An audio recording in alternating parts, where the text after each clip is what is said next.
Ramadan preparation make and freeze 2025 আরেকটা video share করতে যাচ্ছি আজকে। Welcome to my blogs everyone. আজকে দেখাবো আমি কিভাবে পেঁয়াজগুলো চপ করে ফ্রিজারে রেখে দিই। আর রোজার সময় তো আমরা সবাই অনেক ব্যস্ত থাকি, প্রতিদিন পেঁয়াজ কাটা সম্ভব হয় না, তো এইভাবে চপ করে রেখে দিলে কাজ অনেক ইজি হয়ে যায়। তো দেরি না করে চলে যাচ্ছি ভিডিওতে। পেঁয়াজগুলোকে আমি কেটে ধুয়ে নিয়েছি, এখন এগুলো চপ করব চপারে। আর এই চপারে আমি এখন চপ করতে যাচ্ছি। এখন এই চপারের ভেতরে একটা একটা করে পেঁয়াজ দিয়ে দিব। দিয়ে দিচ্ছি একটা পেঁয়াজ।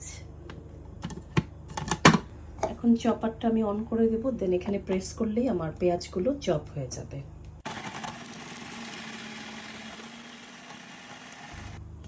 এভাবে একটা একটা করে সব পেঁয়াজই আমি চপ করে নিচ্ছি।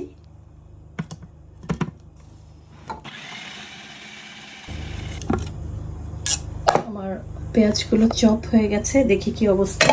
এই যে কি সুন্দর স্লাইস হয়েছে, একদম পাতলা চিকন চিকন স্লাইস। এখন আমি একটা বড় ডিশ নিলাম, এখানে আমি টিস্যু পেপার বিছিয়ে দেন পেঁয়াজগুলো রাখবো। এখন পেঁয়াজগুলো এভাবে আমি টিস্যু পেপারের উপর ছড়িয়ে দিব, কারণ অনেক পানি উঠবে। টিস্যু পেপার পানিগুলো অ্যাবসর্ব করে নিলে আমি এগুলো ফ্রিজিং করে রেখে দিব। পেঁয়াজের রসগুলো নিংড়ে নিয়ে আমি একটা বাটিতে রেখে দিলাম। আমি ফেলে দেব না, কারণ এটা আমরা পরবর্তীতে অন্য কোনো রান্নায় বা রূপচর্চায় ব্যবহার করতে পারি।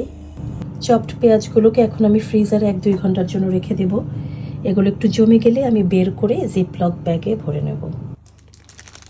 তো এই তো মেক অ্যান্ড ফ্রিজ করে ফেললাম আমার অনিয়নগুলো রোজা উপলক্ষে। Thank you so much.